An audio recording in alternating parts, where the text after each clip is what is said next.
சப்பாத்தி கள்ளி. இந்த வெயில் காலத்துக்கேற்ற ஓர் அற்புத கனி தான் சப்பாத்தி கள்ளி. வெயிலால் ஏற்படும் களைப்பை போக்கக்கூடியது என்பதால் பாலைவனத்தில் பயணம் செய்கிறவர்கள் தங்கள் உணவாகவும் சோர்வை விரட்டவும் சப்பாத்தி கள்ளியை பயன்படுத்துகிறார்கள். மேலும் வெயிலின் கொடுமையால் உடல் பெற்ற உஷ்ணத்தை போக்கக்கூடியது என்பதற்காகவும் பயன்படுத்துகிறார்கள். வறண்ட காலமாக இருந்தாலும் சரி, வறண்ட நிலமாக இருந்தாலும் சரி, இந்த சப்பாத்தி கள்ளி எந்த சூழ்நிலைகளிலும் வளரும். முள் வகை செடியான சப்பாத்தி கள்ளி மஞ்சள் நிறமுடைய பெரிய பூக்களை கொண்டது. வளர ஆரம்பிக்கும் போது மிகவும் மிருதுவானதாக இருக்கும். இந்த செடி வளர வளர கெட்டிப்பட்டு விடும். சப்பாத்தி கள்ளிக்கு பெருமை சேர்க்கும் அதன் பழங்கள் தின்பதற்கு சுவை மிக்கது. 2 அல்லது 3 அங்குலம் நீளமுடையதாக வளரும் சப்பாத்தி கள்ளியின் பழங்கள் பச்சை, மஞ்சள் மற்றும் சிவப்பு என 3 வெவ்வேறு நிறங்களுடன் அமைந்திருக்கும். இது சற்று பூமியில் பட்டாலே அங்கு விரைவில் வேர் ஊன்றி தன்னை விருத்தி செய்து கொள்ளும் தன்மையுடையது சப்பாத்தி கள்ளி. அதனாலேயே இது சீக்கிரத்தில் பல்கி பெருகிவிடும். இதன் இலைப்பகுதி மற்றும் தண்டு பகுதிகளில் கொத்து கொத்தாக மிகவும் அடர்ந்த கூரிய முட்கள் அமைந்துள்ளதால் இதை அழித்து நிலத்தை சீர் செய்வது மிகவும் கடினமானதாகும். அதனால் நெருப்பிட்டு கொளுத்தியே இதை அழிக்க இயலும். பாம்புகள் மற்றும் விஷப்பூச்சிகள் உறைவிடமாக இதன் புதர் விளங்கும் என்பதால் எச்சரிக்கையாக கையாள்வது அவசியம். இந்த சப்பாத்தி கள்ளி பழத்தை யாரும் சாப்பிடுவதில்லை. ஏனென்றால் இதை அவ்வளவு எளிதாக பறித்து சாப்பிட முடியாது. அது நம்மை நெருங்கவே விடாது. பழம் முழுக்க நிறைய முட்கள் இருக்கும். அங்கங்கே இருந்தால் பரவாயில்லை. குட்டி குட்டியாக ஒவ்வொரு பழத்திலும் ஆயிரக்கணக்கான முட்கள் இருக்கும். கைகளால் பறிப்பது கஷ்டம். தொரட்டி கொம்பு கொண்டுதான் பறிக்க வேண்டும். பறித்த இந்த பழத்தை ஒரு துணியில் வைத்து கையில் பிடித்து கொள்ள வேண்டும். ஏனென்றால் எந்த திசையிலிருந்து முள் குத்தும் என்பதே தெரியாது. இந்த பழத்தை ஒரு சுத்தமான கல்லில் வைத்து நன்கு உரச வேண்டும். அப்படி உரசும் போது வெளிப்புறத்தில் இருக்கும் முட்கள் உதிர்ந்துவிடும். அதன் பிறகு பழத்தை பிரித்து பார்த்தால் நடுவில் நட்சத்திர வடிவில் பெரிய தொண்டை முள் இருக்கும். அந்த முள்ளையும் வெளியே எடுத்துவிட்டு தான் சாப்பிட வேண்டும். இல்லை என்றால் அது தொண்டையில் குத்தி உறுத்தும். இதன் சுவையோ தனி. ஒரு முறை சாப்பிட்டு பாருங்கள். நீங்கள் நிறைய பணம் போட்டு வாங்கும் பழங்களை விட இதன் சுவை உங்களை கவர்ந்திழுத்துவிடும். மிகவும் அதிக இனிப்பு சுவை கொண்டது. இரத்த சிவப்பு நிறத்தில் மிக தித்திப்பாக இருக்கும். சப்பாத்தி கள்ளியை ஆங்கிலத்தில் பிரிக்லி பேர் கக்டஸ் என்று குறிப்பிடுகிறார்கள். சப்பாத்தி கள்ளி பழத்தை டுனா கக்டஸ் ஃப்ரூட் என்றும் அழைக்கிறார்கள். சப்பாத்தி கள்ளியை அமெரிக்க பழங்குடியினர் உணவுப் பொருளாக தொடர்ச்சியாகவே பயன்படுத்துகின்றனர். டுனாஸ் என்னும் பேரில் இதன் பழங்கள் பெரும்பாலான கடைகளில் விற்கப்படுகின்றன. சப்பாத்தி கள்ளியின் கிளைகளையும் மற்ற காய்கறிகளைப் போல உணவுப் பொருளாக விற்கின்றனர். இது சர்க்கரை நோயை தணிப்பதற்காகவும் மிகுந்த கொழுப்புச்சத்தை கரைப்பதற்காகவும் அதிக மதுவால் ஏற்பட்ட பின்விளைவுகளான தலைவலி போன்ற துன்பங்களை தணிப்பதற்காகவும் பயன்படுத்தப்படுகிறது. மேலும் வைரஸ் நுண்கிருமிகளை கொல்லக்கூடியதாகவும் விளங்குகிறது. வடமொழியில் இதை நாகபாணி, காந்தாரி என்னும் பெயர்களால் குறிப்பிடுகிறார்கள்.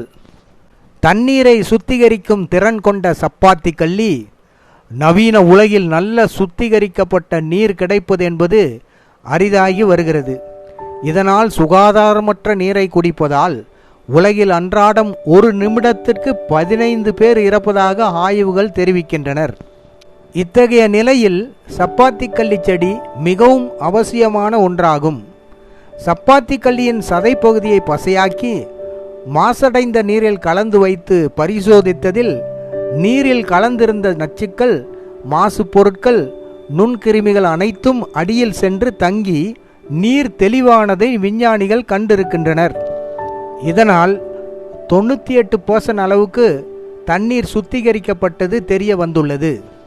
இதுபோலவே சிறிதளவு சப்பாத்தி கள்ளியை நீரிலிட்டு கொதிக்க வைத்து அந்த நீரை சுத்திகரிக்க வேண்டிய நீருடன் கலந்து வைப்பதாலும் மாசுகள் அடியில் தங்கி சுத்தமான பருகத்தக்க நீர் கிடைக்கும்.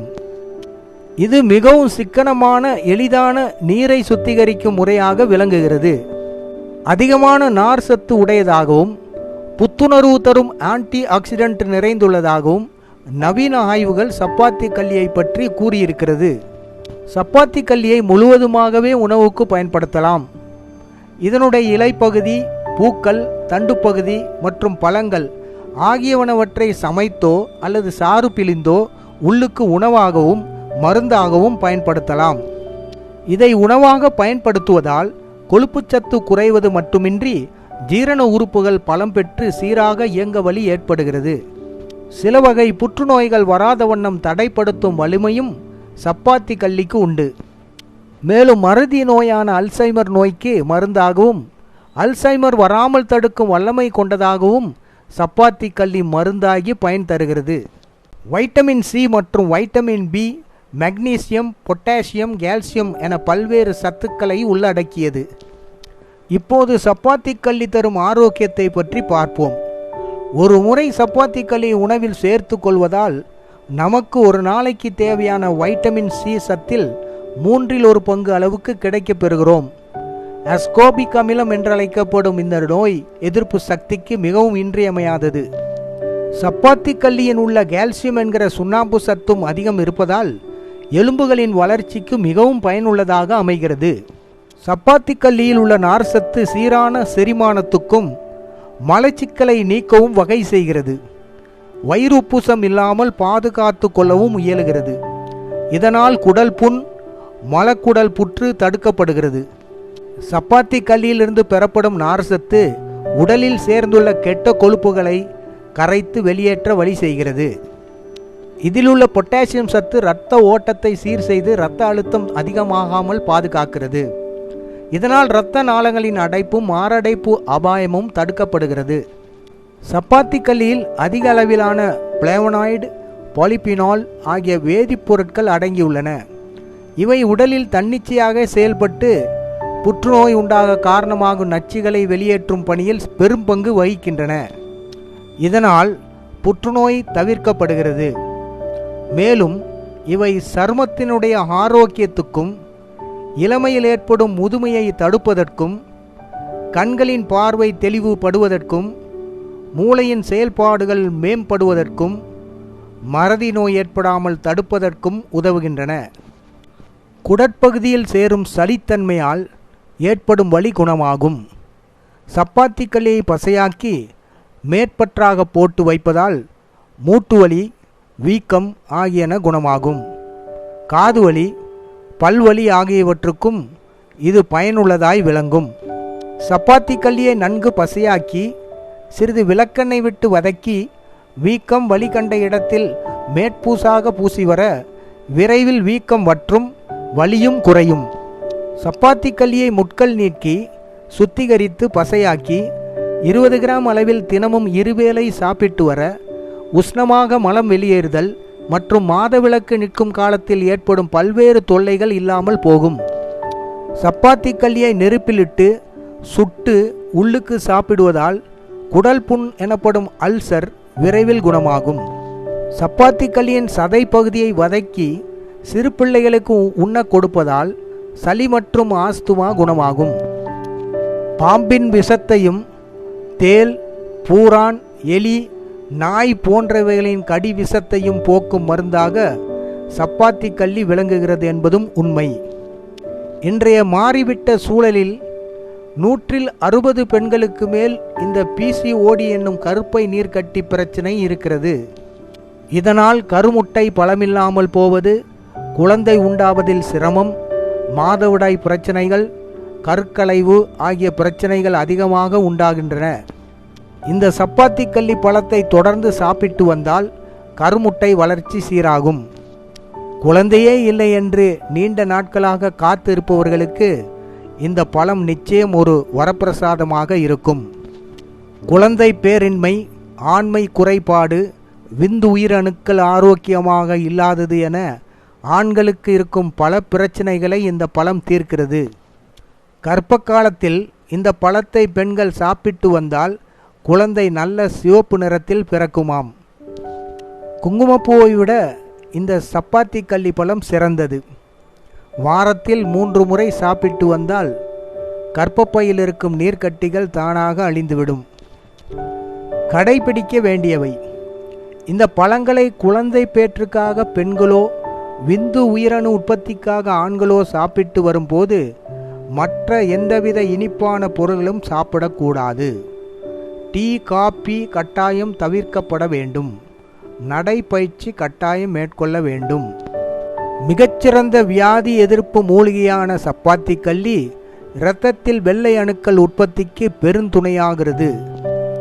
உடலின் விஷத்தை போக்கும் சப்பாத்தி கள்ளி தற்கொலை செய்து கொள்பவர்களுக்கு விஷமுறிவை கொடுத்து உயிரை காப்பாற்றினாலும் விஷம் முழுமையாக உடலிலிருந்து நீங்காமல் அவர்களுக்கு அவ்வப்போது உடல் நல பாதிப்புகளை உண்டாக்கி கொண்டிருக்கும். இந்த உடல் வேதனைகளிலிருந்து அவர்களை காக்க சப்பாத்தி கள்ளி உறுதுணை புரிகிறது. சப்பாத்தி கள்ளியின் முட்களை முழுவதும் நீக்கி அதன் சதை பகுதியை சேகரித்து அத்துடன் சிறிது மிளகுகளை பொடியாக்கி கலந்து சாப்பிட உடலில் தேங்கியிருந்த விஷங்கள் செயலிழந்து விஷத்தால் ஏற்பட்ட உடல்நல பாதிப்புகள் யாவும் விலகிவிடும். சப்பாத்தி கள்ளி சதை பகுதியை ஒரு பாத்திரத்தில் விளக்கெண்ணெய் ஊற்றி அதை சற்று நேரம் சூடாக்கி ஒரு பருத்தி துணியில் வைத்து கை கால் மூட்டுகளில் ஒத்தடம் கொடுத்து வர ரொமாட்டிக் ஆர்த்ரைட்டிஸ் எனும் உடல் கை கால் மூட்டுகளை அதிகம் பாதிக்கும் முடக்குவாத வியாதியை குணப்படுத்தும்.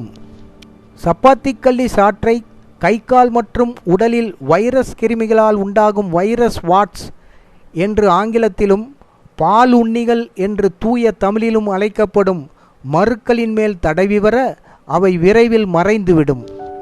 ஆஸ்துமா எனும் இளைப்பு வியாதி உள்ளவர்கள் சப்பாத்தி கள்ளியை தீயிலிட்டு எடுத்த சாற்றில் சிறிது தேன் கலந்து தினமும் 3 வேளை தொடர்ந்து நீரில் கலந்து பருகி வர இளைப்பு வியாதிகள் விலகிவிடும். தொடரிருமல் பாதிப்பு உள்ளவர்கள் சப்பாத்தி கள்ளி சாற்றில் இந்துப்பு கலந்து தினமும் 2 வேளை நீரில் கலந்து பருகி வர குணம் கிடைக்கும். சிறுநீர் பிரியாமல் சிறுநீர் பையில் தேங்கி இருந்து உடலை வருத்தும் பாதிப்பை சரி செய்ய தீயில் வாட்டிய சப்பாத்தி கள்ளியை அடி வயிற்றில் வைத்து கட்டி வர சிறுநீர் பாதிப்புகள் நீங்கி சிறுநீர் இயல்பான அளவில் வெளியேறும். சப்பாத்தி களி பழங்களின் சாறெடுத்து அதை வாணலியில் இட்டு வெல்லம் சேர்த்து இனிப்பு பாகு நீராக காய்ச்சி வைத்து கொண்டு கோடை காலத்தில் நீரிலிட்டு சர்பத் போல பருகி வர வெப்பத்தினால் உண்டாகும் உடல் சூடு கண்ணெரிச்சல் உள்ளிட்ட சகல வியாதிகளும் விலகிவிடும். இளமையில் முதுமை அடைவதை தடுத்து கண் பார்வை திறனை மேம்படுத்தி நரம்பு இயக்க ஆற்றலை சரி செய்யும் அற்புத மூலிகை தான் சப்பாத்தி கள்ளி. சப்பாத்தி கள்ளி இலைகளின் முட்களை அகற்றி நன்கு சுத்தம் செய்து கொண்டு அந்த சதை பகுதியுடன் 5-6 மிளகுகளை தூளாக்கி நீரிலிட்டு நன்கு கொதிக்க வைத்த பின் வடிகட்டி அதில் சுவைக்கேற்ப பனக்கற்கண்டு சேர்த்து தேநீராக பருகி வர கோடை வெட்கையினால் ஏற்படும் அதிக களைப்பு, அதீத தாகம் மற்றும் உடல் சூடு போன்றவை அகன்று உடல் வெப்பநிலை இயல்பாகும். சித்த மருத்துவத்தில் சப்பாத்தி கள்ளி செடிகளுக்கு தனி இடம் உண்டு. வாழ்க சப்பாத்தி கள்ளி. நன்றி, வணக்கம். மறக்காமல் சப்ஸ்கிரைப் மற்றும் ஷேர் பண்ணுங்கள்.